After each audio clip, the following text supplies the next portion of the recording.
Well, hello, everybody. This is Bill McKibben. What a pleasure to get to join you.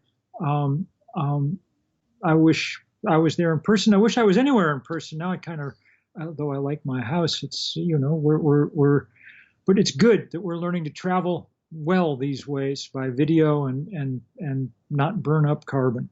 I want to just say to you how grateful I am that y'all are starting green teams and that your congregations are taking this stuff so seriously. Um, I'm not a theologian. The highest I ever rose in the Methodist hierarchy was Sunday school teacher, and at a pretty rural little church. So don't look to me for enormous theological guidance. But you know what? Climate change represents the greatest threat to the things that we were told we were supposed to do in the Bible, that in my tradition, that I can think of. I mean, right there on the first page of Genesis, our job is to take care of the planet that God has created for us, which we're manifestly not doing. The temperature is now rising. The Arctic ice is disappearing. We're losing half or more of the coral reefs around the world even as we speak, whole corner of God's brain being lobotomized. And that's just the beginning. We've only raised the temperature 1 degree and we're headed for 3 or 3.5. We're running Genesis in reverse. And for those of us in a New Testament tradition, I mean, we're told to love our neighbors above all else. Well, what we're doing right now is making our neighbors sick and drowning our neighbors and making it impossible for them to raise food, and on and on and on. So your work's really, really careful and really, really important. Couldn't be more important. And it's good to begin with watershed stewardship, to think about clean water for everybody that shares that beautiful Chesapeake Bay big watershed. It's completely related to this work around climate change, because you know that if those seas keep rising, that the Chesapeake Bay is going to be a very different place. And you know that we now have these huge storms that come in and do extraordinary damage across that watershed.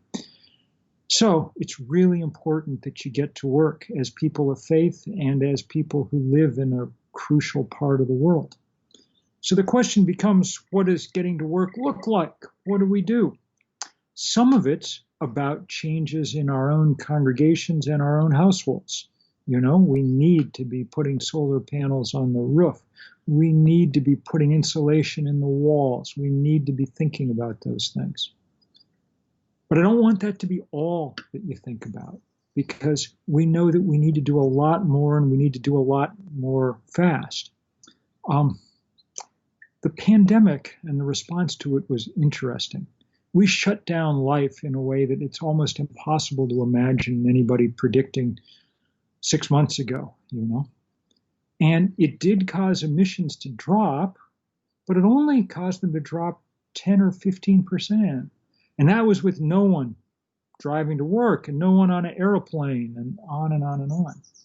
So what that indicates to me is that while we can make and should some important changes in our own individual lives, and that will help, most of the things that need attending to are hardwired into the system around us. And so we're going to have to go into the guts of that system and pull out the coal and the gas and oil and stuff in insulation and sun and wind.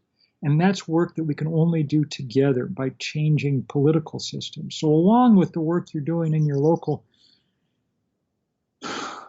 temple or church or mosque, you got to be doing some work at the State House too, and at the National Capitol. Those buildings matter, because in them lies the power to change at the pace and on the scale we need to change. And that's why it's really important to connect you up with the global groups that are working on all of this, that are allowing us to take a stand against the big banks that are funding the fossil fuel industry, that are, I was arrested in the lobby of the Chase Bank at Eastern Market, the one nearest the Capitol, in January with my friend, the Reverend Lennox Yearwood, at the beginning of the fight over Chase Bank, biggest single funder of the fossil fuel industry on earth. We're going to need churches involved in that fight. We need you divesting your holdings from the fossil fuel industry. That's become one of the biggest fronts, with church groups around the world, synagogues, mosques, all pitching in to say, we don't want to be trying to make money off the end of the planet. So there's tons of work to be done. It's beautiful work. It's the work that we're called upon by scripture and tradition to carry out. And we have a real advantage over the rest of other people doing this work, which is that we're at least allowed to believe that if we do all we can do, the world might meet us halfway.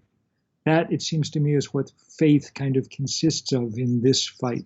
The sense that there's more than just physics and chemistry at work, and that that if we do all we can do, we at least have some reason to hope. Now, we don't get to hope against hope. We don't get to hope that everything will work out if we're not doing the right thing. But that's why it's so important that you are doing the right thing and trying to bring everybody else on board. Thank you so much for it.